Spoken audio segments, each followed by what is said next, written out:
Olá, gente! Olá! Eu hoje vou falar sobre Ezequiel 47, que vai falar sobre as torrentes das águas purificadoras.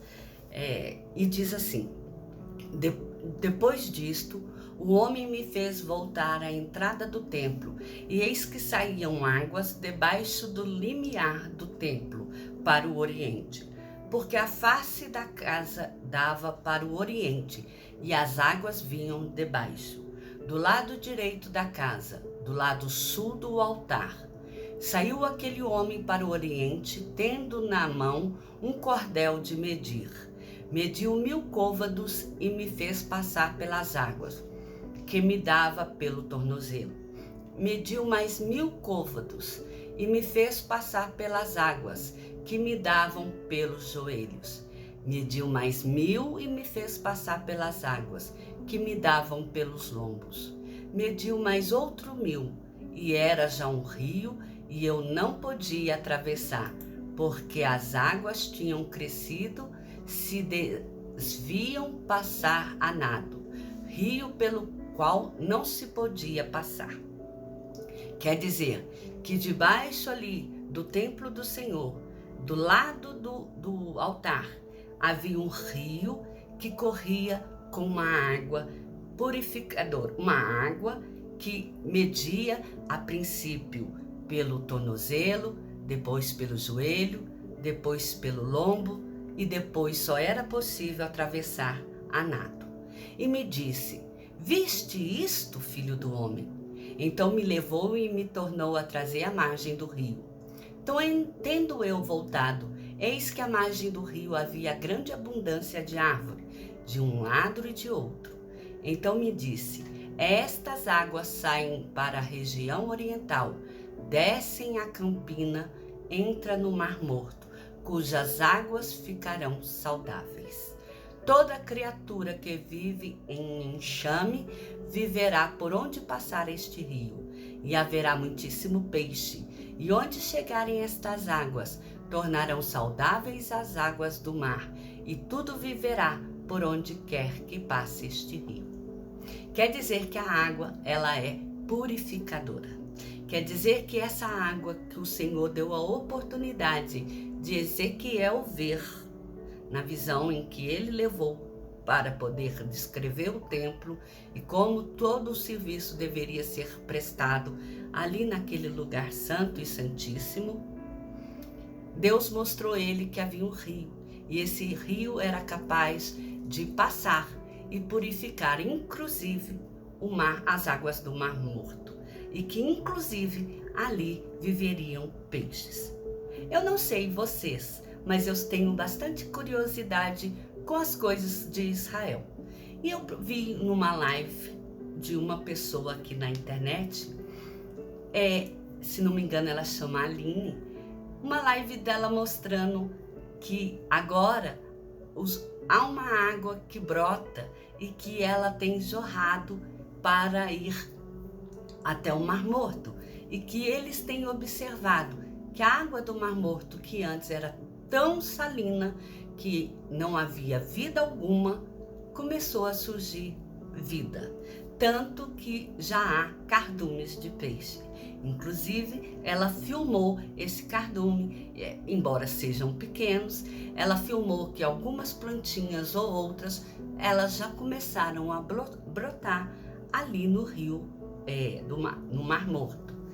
E é interessante, aconselho vocês a pesquisarem para ver. E aqui o que mostra é que o lugar do Senhor é tão santo, é tão santíssimo, que inclusive a água que sai do seu altar é capaz de curar um mar morto. Se ele já tem o nome de Mar Morto, é porque ali não há vida. A água, ela é imprópria para qualquer tipo de animal sobreviver, para qualquer tipo de planta. E até esse terá sua vida restaurada, ela ficará saudável. E junto a ele se acharão pescadores, desde En-Gedi até Englair. Haverá lugar para se estenderem redes, O seu peixe, segundo suas espécies, será como o peixe do mar grande, em multidão excessiva, mas os seus charcos e pântanos não serão feitos saudáveis, serão deixados para o sal. Junto ao rio, as ribanceiras, de um lado e de outro, nascerá toda sorte de árvore, que dá fruto para se comer. Não fenecerá a sua folha, nem faltará o seu fruto. Nos seus meses produzirá novos frutos, porque as suas águas saem do santuário. O seu fruto servirá de alimento e as folhas de remédio. Quer dizer que junto a este rio, que vai cair no Mar Morto e ele vai se estender, ali haverá pessoas que poderão pescar e daqueles peixes se alimentar.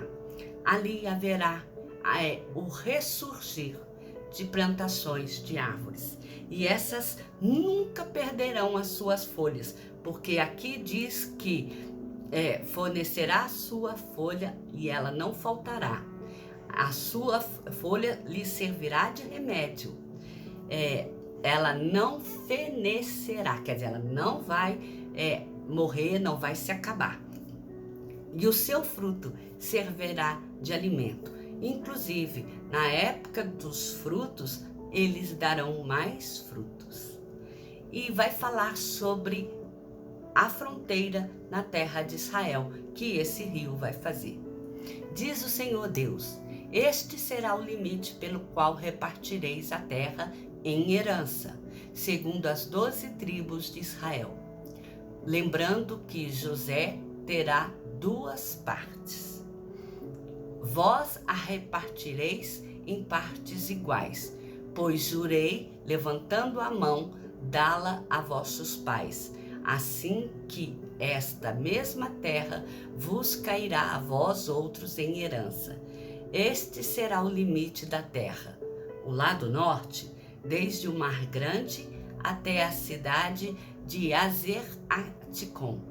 Do lado do oriente será do Jordão, desde o limite do norte até o Mar do Oriente. Medireis. Do lado sul, desde Tamar até as águas de Meribá-Guedes, junto ao ribeiro do Egito até o Mar Grande. E do lado do ocidente será o Mar Grande, desde o limite do sul até a entrada de Amate. Então quer dizer que José, ele terá a herança dada em 2 partes, que serão feitas pelo que se diz ao contorno de um rio, de um lago, né? E repartireis esta terra entre vós, segundo as tribos de Israel.